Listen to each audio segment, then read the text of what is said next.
Here I am, day 3. I did miss yesterday, intentionally, because the story I wanted to tell yesterday, I was not yet sure how to explain it. Sometimes we think we have these experiences and we're like, oh, that would be perfect to, talk about, write a post about, or whatever. And I thought about it yesterday. I was driving at the time, and I was like, okay. So I thought about it throughout the day and for the rest of the afternoon and evening. And I had my live up on my phone. I was going to just go on Facebook and do live. I just kept coming up blank. I mean, it was playing in my head, but actually explaining what I wanted to say and what the lesson was for me, I just was, it was like a writer's block almost. So evidently it was not supposed to come out yesterday. And then later, last night, a friend tagged me in a video, which kind of went along with it. The same kind of, you, you'll get it. You'll have to go back and watch the video though, because I shared it. I think I shared it to my story, but it should still be there. So yesterday I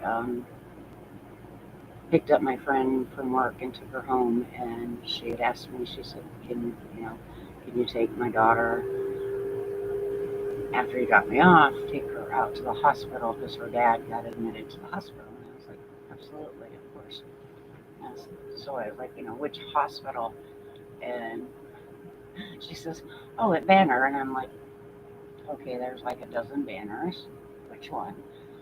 And she said, "Oh, Dobson, which is Desert Banner, which is where my son James went for, was in the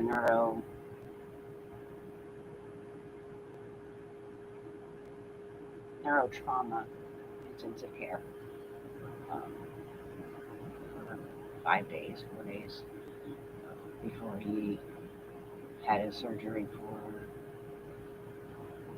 organ donation. And it was a year last month since he died, and I have not been back to that hospital. I had no reason to be back there, obviously, but I have I have taken her out there a couple times, um, because they have a whole medical section also that's not part of the hospital. So her pediatrician is out there, and I've taken her out there with the kids for appointments, but I have not been to the hospital side. And a couple months ago, actually it was in June, or it was just right before or right after the 1 year anniversary of James's death, so which was June 18th. I picked up a rider, and when I got the Uber order, um, I didn't realize where I was going, and I normally don't take like super long rides, and this one was, but for some reason I did. And when I realized where I was going, I was like, man, because we do pick up from hospitals, like insurance will send people home, and or from appointments and things like that. And it's like, man, I don't know how I feel about this. And the closer that I got, I was pretty close before I realized where I was going. But our bodies hold trauma, and there's the book, The Body Keeps Score, and it's very real. Our bodies remember the trauma, even when our brain doesn't register it. And I started feeling physically nauseous, and the closer I got, the worse it started, getting. Once I got in there, he was not at the hospital. So I did not have to actually go to that side. He was at a doctor's appointment also, and I picked him up from there, which helped, but it still, we had a conversation. I drove him 45 minutes home, and and we talked about why he was there and things like that. And then I told him, about my son, and it took probably a good 30 minutes minimum before that started to subside, and I worked through it. The breath work and talking with my writer, all those things are tools to help regulate my nervous system, and they work as long as we recognize it. Sometimes we don't. Sometimes we're not aware, or we don't catch what it is. But for me, feeling that knot in my stomach and feeling nauseous is not a normal thing. So I obviously knew. So yesterday, when I went, took her out there, and I was like, and they knew my son, and her daughter was like, oh, that's where he was at. And I was like, yeah, and I haven't been there. I said, it's different, taking you to the doctor because you don't have to go the same way, and I don't have to go past the hospital and all that. And then when we got there, we're trying to find where do I drop her off, and she was texting with her dad, and he said just go to the emergency room, and I was like, great. Well, they are still doing construction there, which they were doing a year ago, and so everything looks way different, and we're driving around, and I was okay.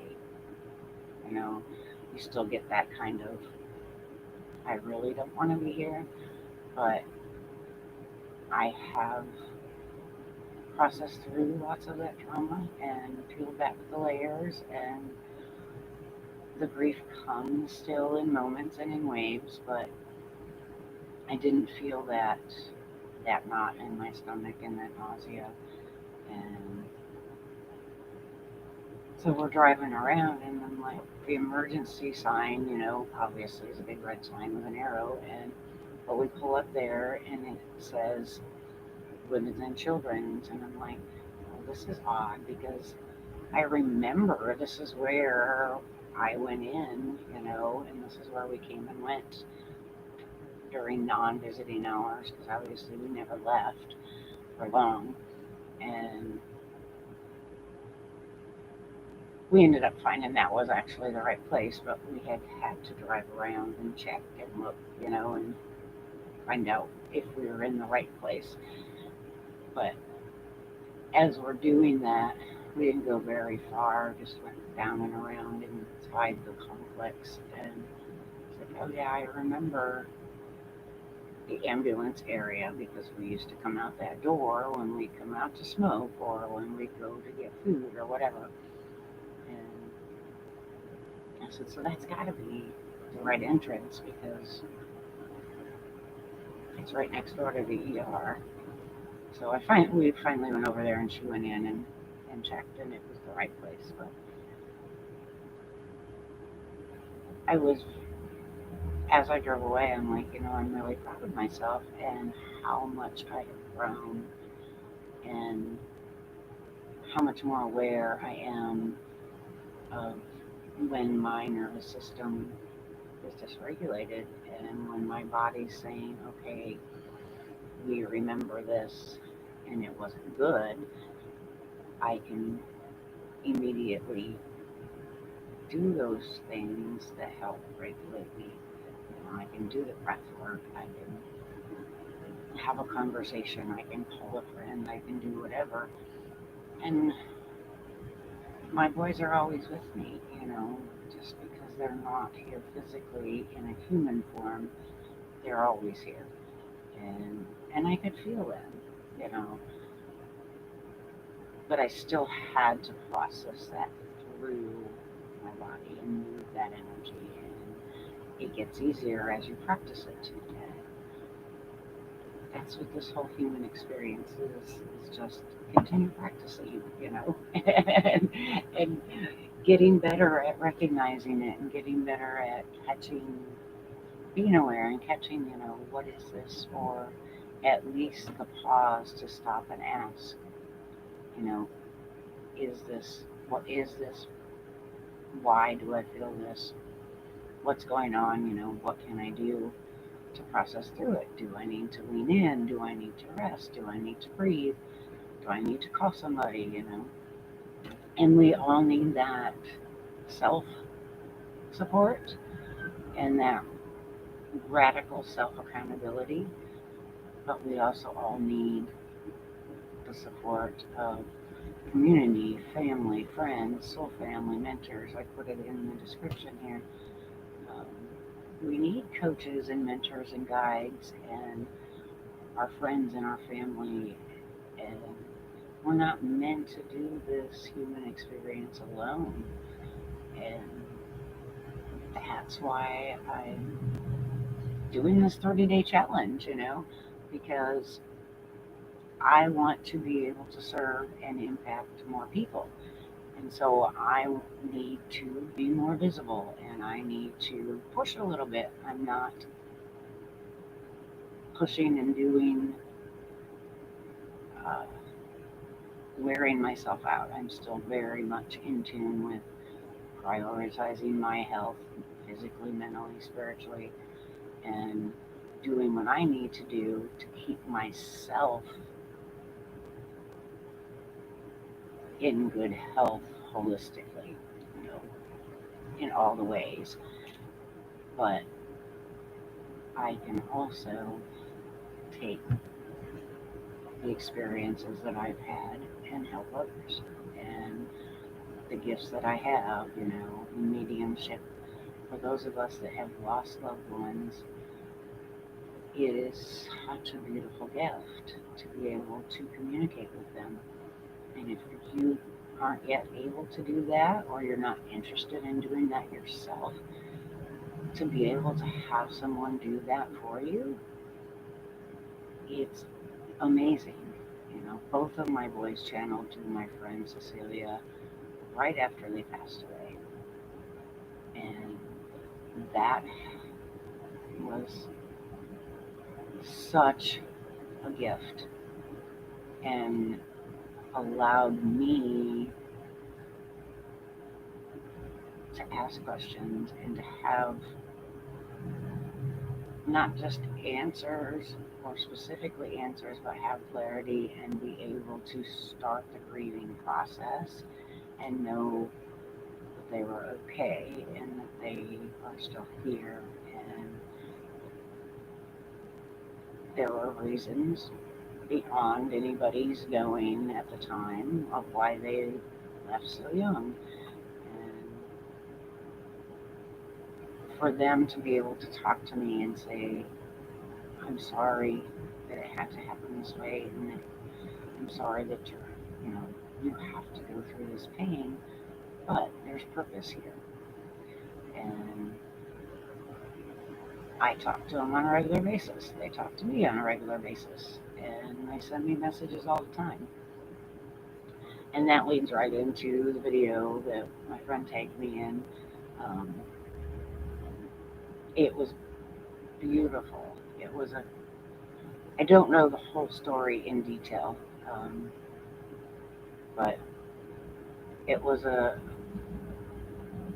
couple, I believe, two females, a couple, and the lady wrote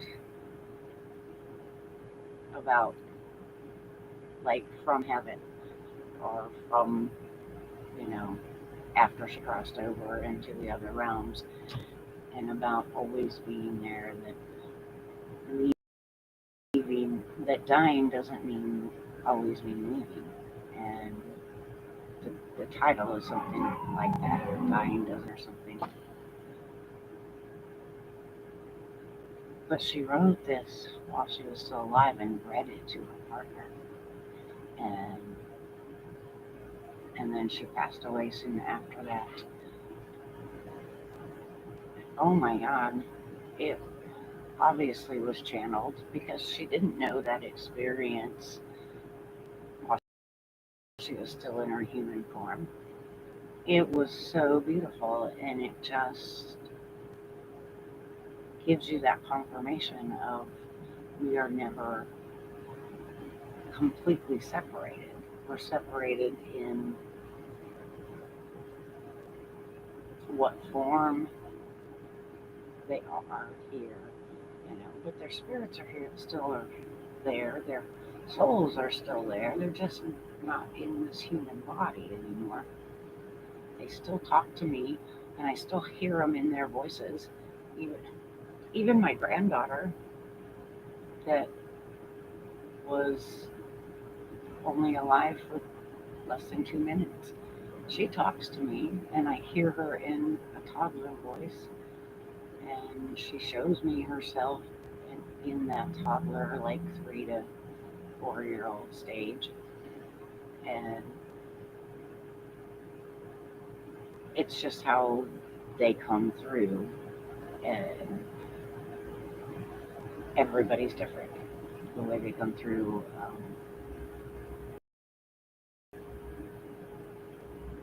My older son didn't show me himself immediately, but my younger son did. But I already had that connection with his brother and with my dad and with their godmother and with my granddaughter. So I think they have a choice of how they come through, and depending on where they're at spiritually in their ascension or whatever, depends on how they can show themselves and what messages they come through. Because even when I'm doing mediumship for others, we have to have permission and they have to agree to connect, obviously. They can't connect and channel through me if they don't give that consent. So you can't always talk to them immediately after, or I'm sure that there's different levels, of even in different realms, just like we have here. But it's still a huge, huge gift.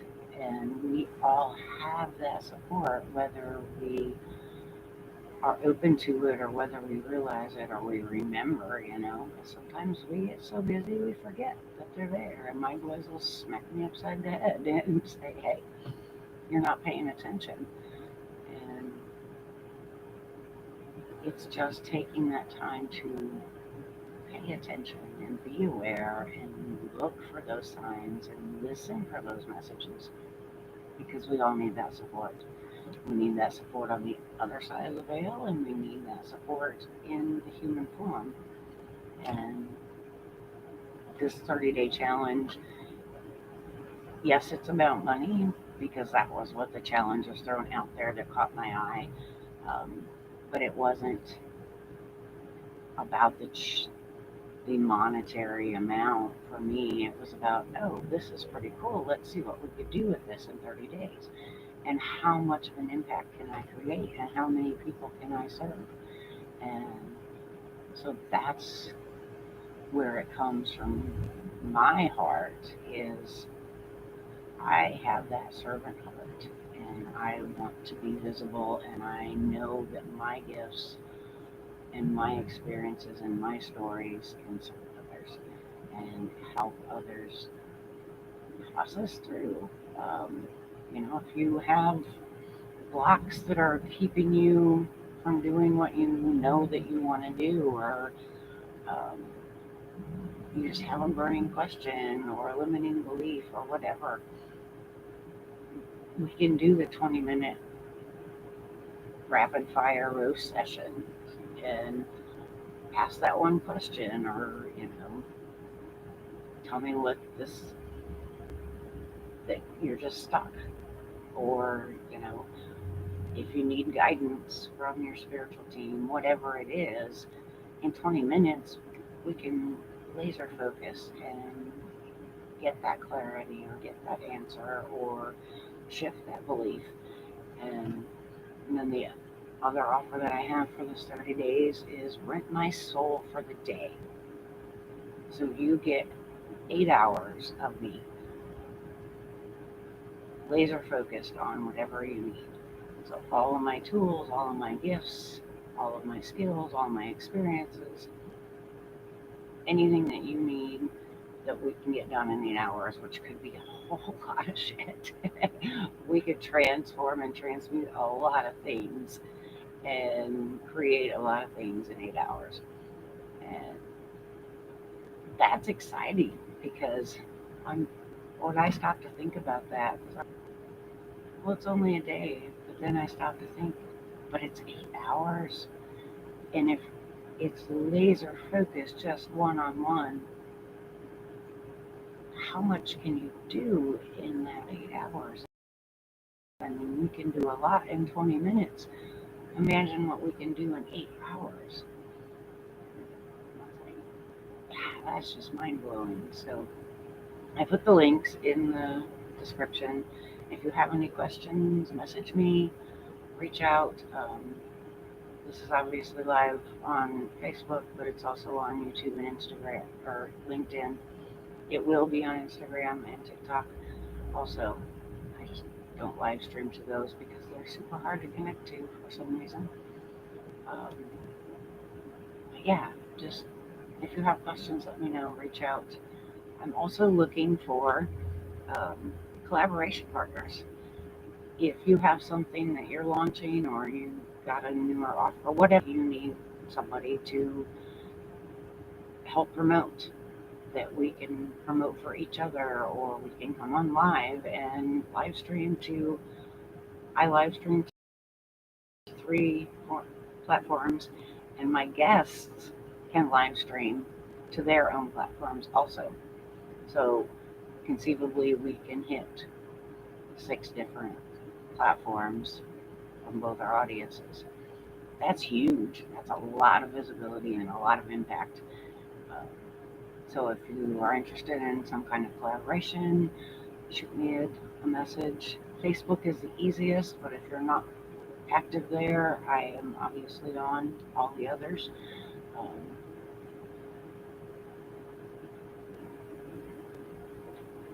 I think that's about it. Yeah. Anybody that has recently worked with me and wants to share a testimonial or tag me, and just share any of my posts in the last few days or upcoming, and share your experience. And obviously I want honest feedback, and I want people to see honest feedback. So I would be super excited if you do that, because I haven't been working with a lot of one-on-one clients because life has been so crazy the last year and a half. But I have worked with several in the last several months, and if you guys feel like you're led to do that, that would be awesome. But anybody that wants to collaborate or jump on do a live and share what's going on, or if you want to jump on my podcast as a guest, I also have my podcast. It's called Breaking the Silence. It's conversations on grief, addiction, and healing.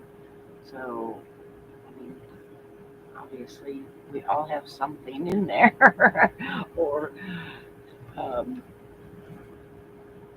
it's mostly about speaking out on the things that are taboo and the things that don't get talked about. Grief and addiction and mental health issues, and how to process trauma and heal through that. And for parents that have kids that are dealing with addiction and mental health issues, or if you've lost your child to that, There's a whole grieving process. Even if you never lose your child to death, there's still a whole grieving process and levels and different scenarios if there's addiction and mental health issues, because grief is just a part of life, and we don't talk about it enough, and we don't teach anybody how to support others that are going through that. And so then we're in our grief and nobody knows what to do. Or you have a lot of support in the very beginning and then everybody goes back to life. And sometimes we can't, because losing a child is fucking hard. And it doesn't just get better in a couple weeks, months, or a couple years. It's just part of life now. There's before and there's after. And it's always going to be with us. And grief is always part of life. Whether everybody's had someone they know that has died, but there is more to grief than just losing someone to death. Their grief is any perceived loss. And we grieve on a regular basis, and you may not even be aware of it, because I wasn't until I went through major grief and leaned into that portal of grief. And it taught me so much about what is important and how